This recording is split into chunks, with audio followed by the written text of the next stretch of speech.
Mexico's projected presidential winner, Claudia Sheinbaum, will become the first woman president in the country's 200-year history. "I will become the first woman president of Mexico," Sheinbaum said with a smile, speaking at a downtown hotel shortly after electoral authorities announced a statistical sample showed she held an irreversible lead. "I don't make it alone. We've all made it, with our heroines who gave us our homeland, with our mothers, our daughters, and our granddaughters. We have demonstrated that Mexico is a democratic country with peaceful elections," she added. Mexicans are voting Sunday in historic elections, weighing gender, democracy, and populism as they chart the country's path forward in voting shadowed by cartel violence. The National Electoral Institute's president said Sheinbaum had between 58.3% and 60.7% of the vote, according to a statistical sample.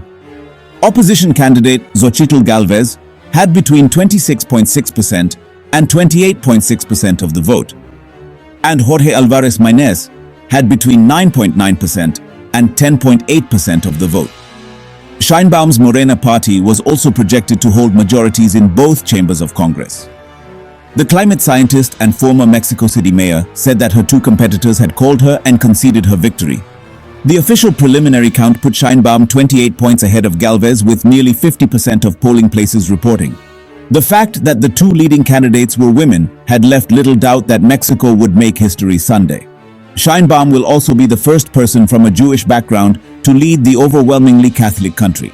With two women leading the contest, Mexico will likely elect its first female president, a major step in a country long marked by its macho culture.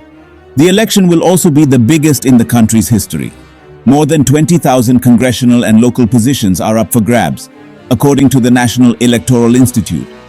The number of contested posts has fed bloodshed during the campaigns, as criminal groups have used local elections as an opportunity to exert power.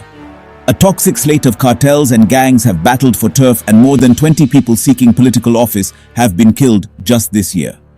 Also at play is the political legacy of President Andrés Manuel López Obrador and Mexico's often tumultuous relationship with the United States.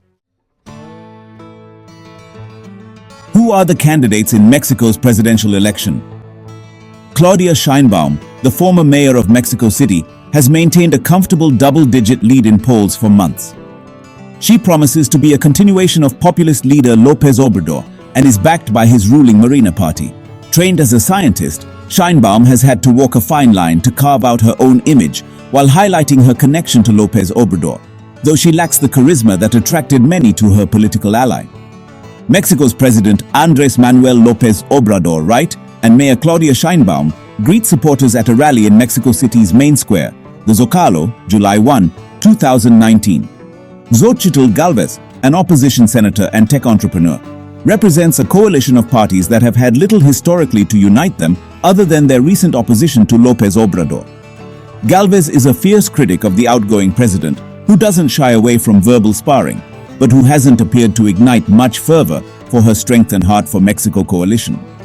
The third candidate is little-known Jorge Alvarez Maynez, a former federal congressman from the Citizen Movement Party. He has focused on trying to scoop up the young vote, but has not gotten much traction. Elected in 2018, López Obrador tapped into large swathes of the population like the working class and poor rural voters who had long felt forgotten by the political system. He made combating corruption his top priority. Despite not being on the ballot, much of Sunday's election has revolved